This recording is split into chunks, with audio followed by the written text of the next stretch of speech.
MEEOIBAGI HAKCHANG KAYAT YAMNA MARUOIBA KAYAT AMA OIRIBASI MITNI MIT UDRABA Matam Da Hakchang Sharuk Chada Marifu Shonthahalli HAINEI MARAM ADUNA MIT MAPANGAL KANNA THAMNABA HOTNASI HAINA MOIRANG SG MLA Thongam Shanti na PHONGDOKKHRE Observance of World Sight Day 2024 gi thoramga mari leinana District Health Society Dibisnupur na sinduna free eye cam ama galoinana pangthokiba thoram amada wafam asi MLA Shanti na PHONGDOKKHRE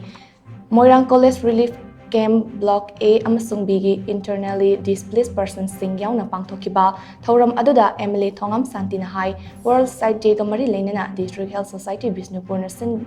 district na manung da khwaidagi IDP masing yamna leiba relief camp asid khangatuna lem na mit layeng bagi thoram ama pangthokpa si yamna laibak fabani lengak na miyam da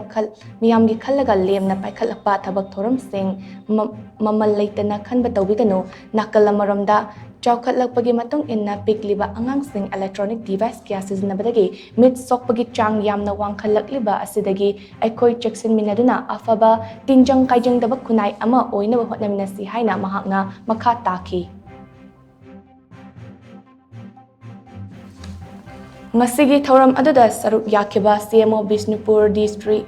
Bisnupur Dr. L. Raichandran hai malem gi oina chada taramanga gi makhada leiba angangsing mitchok pagi changwang khalakpagi report lei adubu matam chana doctor gatana horabadi mit ka hena soklak kadabadagi kanbangami mama mapa oiba singna macha singna mit nungairak matamda matam chana mit ki doctor tanaduna check tawthopi ba yamna mathau tai ahal singda cataract narakpa asisu yamna tokan ba amani masdi lemnal operation tawduna ahal sing na thengnariba khudong chadabi ase thengnanaba district hospital Bisnupur ki su chap chaba thorang lei masigi khudong chaba ase miyam puna lomina si haina CMO Dr. L. Raichandrana apple tauke ꯑꯩꯈꯣꯏꯒꯤ ꯁꯣꯟꯊꯈ꯭ꯔꯕ ꯍꯛꯆꯥꯡꯗꯨꯗꯒꯤ 80% ꯀꯜꯂꯀꯥꯟꯗ ꯁꯃꯥꯖꯒꯤ ꯐꯅꯕ ꯆꯥꯎꯈꯠꯄꯗ ꯃꯇꯦꯡ ꯑꯣꯏꯅ ꯍꯣꯠꯅꯕꯤꯕ ꯐꯒꯅꯤ ꯑꯗꯨꯒ ꯂꯣꯏꯅꯅ ꯑꯩꯈꯣꯏꯗ ꯊꯝꯖꯅꯤꯡꯕꯗꯤ ꯁꯔꯀꯥꯔꯅꯕꯨ ꯇꯧꯔꯗꯤ ꯄꯣꯠ ꯄꯨꯝꯅꯃꯛꯁꯦ ꯍꯦꯛꯇ ꯃꯃꯜ ꯌꯥꯎꯗ꯭ꯔꯕ ꯅꯤꯡꯕꯒꯤ ꯋꯥꯈꯜꯂꯣꯟꯗꯣ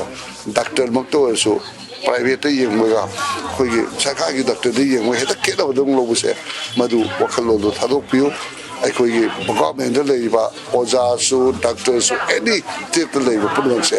ꯑꯐꯕꯗꯣ ꯉꯥꯛꯇ ꯁꯔꯀꯥꯔꯅ ꯈꯜꯂꯒ ꯂꯥꯛꯄꯅꯤ ꯉꯁꯤ ꯄꯤꯔꯤꯕ ꯑꯗꯨꯝ 500ꯁꯤꯁꯨ ꯐ꯭ꯔꯤꯗꯅꯤ ꯄꯤꯔꯤꯁꯦ ꯃꯁꯤ ꯁꯔꯀꯥꯔꯅ ꯄꯤꯌꯦꯅ ꯃꯃꯜ ꯌꯥꯎꯗꯕꯅꯦꯅ ꯈꯟꯕꯤꯒꯅꯨ ꯑꯗ ꯏꯁꯥ ꯃꯤꯠꯄꯨ ꯆꯦꯛꯁꯤꯟꯅꯕ ꯍꯣꯠꯅꯕꯗ ꯁꯔꯀꯥꯔꯅ ꯄꯤꯔꯤꯕ ꯊꯧꯗꯥꯡꯁꯤꯁꯨ ꯈꯟꯕꯤꯔꯀꯥꯟꯗ ꯑꯩꯈꯣꯏ ꯆꯥꯎꯈꯠꯄ ꯈꯨꯟꯅꯥꯏ ꯑꯃ ꯄꯣꯔꯛꯄꯗ ꯄꯨꯟꯅ ꯆꯠꯃꯤꯟꯅꯕꯒꯤ ꯈꯨꯗꯣꯡꯆꯥꯕꯗꯣ ꯐꯪꯒꯗꯣꯏꯅꯤ ꯑꯩ ꯊꯝꯖꯒꯦ ꯃꯥꯒꯤ ꯐꯤꯖꯤꯀꯦꯜ ꯒ꯭ꯔꯣꯊ ꯑꯗꯨꯒ ꯑꯦꯗꯨꯀꯦꯁꯟꯗ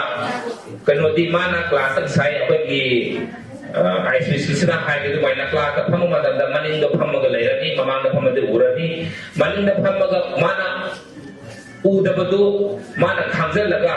ꯑꯥꯏ ꯆꯦꯛꯑꯞ ꯇꯧꯊꯣꯛꯇ꯭ꯔꯗꯤ ꯃꯥꯗꯤ ꯀ꯭ꯂꯥꯁꯇ ꯑꯣꯖꯥꯅ ꯕ꯭ꯂꯦꯛꯕꯣꯔꯗꯇ ꯏꯕ ꯇꯥꯏꯕ ꯁ꯭ꯀ꯭ꯔꯤꯟꯗ ꯂꯩꯕ ꯃꯌꯥꯝꯗꯨ ꯎꯕ ꯐꯪꯉꯔꯣꯏꯗꯕꯅꯤꯅ ꯃꯉꯣꯟꯗ ꯑꯦꯗꯨꯀꯦꯁꯟꯗ ꯃꯥꯅ ꯈꯪꯍꯧꯗꯅ ꯉꯁꯥꯏꯒꯤ ꯑꯀꯥꯏꯕꯗ ꯂꯥꯛꯀꯗꯧꯕ ꯑꯗꯨꯒ ꯑꯗꯨꯒꯤ ꯃꯔꯝ ꯑꯣꯏꯔꯁꯨ ꯁꯣꯁꯤꯌꯦꯜꯗꯁꯨ ꯁꯣꯁꯥꯏꯇꯤꯗꯁꯨ ꯃꯥꯅ ꯃꯌꯥꯝꯒꯤ ꯃꯔꯛꯇ ꯇꯤꯟꯕꯗ ꯈꯣꯠꯄꯗ ꯀꯩꯅꯣꯃ ꯇꯧꯕꯗ ꯃꯥꯒꯤ ꯃꯃꯤꯠꯇꯣ ꯈꯔ ꯑꯩꯈꯣꯏꯒꯤ ꯐꯖꯅ ꯑꯩꯈꯣꯏꯒꯤ ꯏꯝꯄꯦꯛꯃꯦꯟꯗꯣ ꯆꯦꯛ ꯇꯧꯔꯒ ꯑꯅꯧꯅꯧ ꯎꯞꯇ꯭ꯔꯒꯗꯤ ꯄ꯭ꯔꯣꯕ꯭ꯂꯦꯝꯁꯦ ꯂꯥꯛꯀꯗꯕ ꯂꯩꯕ ꯃꯉꯣꯟꯗꯀꯣ Children Love Your Eyes Cyber Team da pangthokpa thoram aduda Moirang SG MLA Thongam Shanti CMO Bisnupur Dr. L. Raichandra Moirang College ki Principal Enjoy Lions Club Moirang gi President Hai Somikant Susar Yaki ngasigi thoram gi mangoina na pangthokpa free eye camp da District Blindness and Control Program Bisnupur ki District Nodal Officer Dr. Gitanjali Pangabamna luchinglaga pangthokiba free eye camp aduda relief camp da leiba sing yauna punna miyoi chatrukrom na lem na layengki anoki mathau taba miyoi 500 rom daso masagi chanaba anoksing lem na yenthoki